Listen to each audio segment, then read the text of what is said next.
आज महुरी ठारे माँ संतोषी माँ और माँ नंगलाशुणी मंदिर चतुर्थ वार्षिक उत्सव आरंभ होती देखुं ये हजार हजार भक्तों समागम होम पंचायत नुहे दुई तीन पंचायत रु सब माँ मैंने ये सब समागम होती बहुत संख्यार माने प्रत्येक दिन हजार हजार भक्त आज तार पूर्णाहुति चली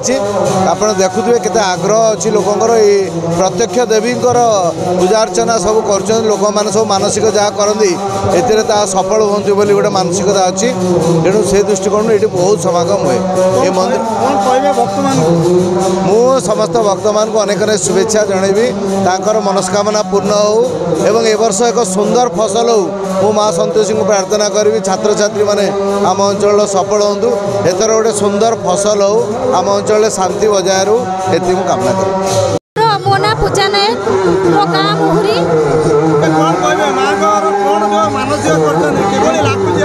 हाँ मुझे मानसिक करी भगवान मत गोटे पुआ दिखती बोली माँ पाखक आसती माँ पाखे गुहारी कली माँ कि मोर गोटे चाहूँगी मोर गोटे पुआ दरकार तो माँ मो कथा शुणिले जहाँ भी हो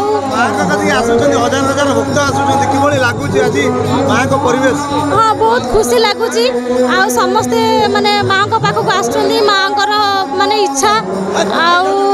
बहुत खुशी लगुच। मु अवसर प्राप्त प्रधान शिक्षक ग्राम महुरी ये अनुष्ठान दीर्घदिन अनुष्ठान माँ लंगलाशुणी माँ संतोष देवी प्रभु ग्रहराज शनिश्वर वार्षिक उत्सव आज अनुष्ठित होउची महुरी गाँव आनंद मुखर हो उठी ए महुरी केन्दुखुंटा ओलिंगा तथा तरुआ पंचायत समस्त भक्त आज उपस्थित होती यह महा आनंदर दिन खुशीर दिन आज होउची पूर्णाहुति 3 दिन ये अनुष्ठान पूर्णाहुति कार्यक्रम चली 17, 18, 19, 17 तारीख गत काली 18 तारीख आज 19 तारीख पूर्णाहुति कार्य समापन होती बहु दूर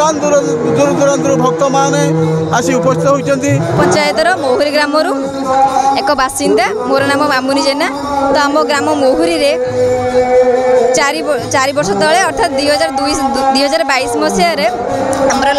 माँ संतोषी माँ मंदिर एवं लंगलाशुणी माँ मंदिर प्रतिष्ठा उत्सव होता तो आज 2022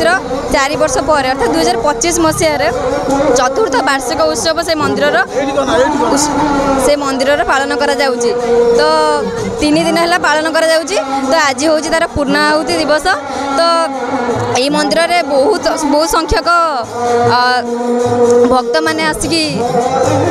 एठारे आसिकी एकीभूत होती एवं समस्त विश्वास अच्छी माँ प्रति जे माँ से दुख सुख रे सहाय होती तो से विश्वास अच्छी बोली से एत संख्यार आसिक एठारे उपस्थित होती। मु मकरध्वज नायक घर मोर महुरी कौन कहे माँ संतोषी आज एत बड़ा प्रोग्राम होची कौन कहे जाओ यही ग्रामवासी तांकर जो खुद कणिका नहीं मंदिर गढ़ी तोला एवं भक्त मानकर स्नेह श्रद्धार यही पर्वटी मनोभर उत्साह लगुच।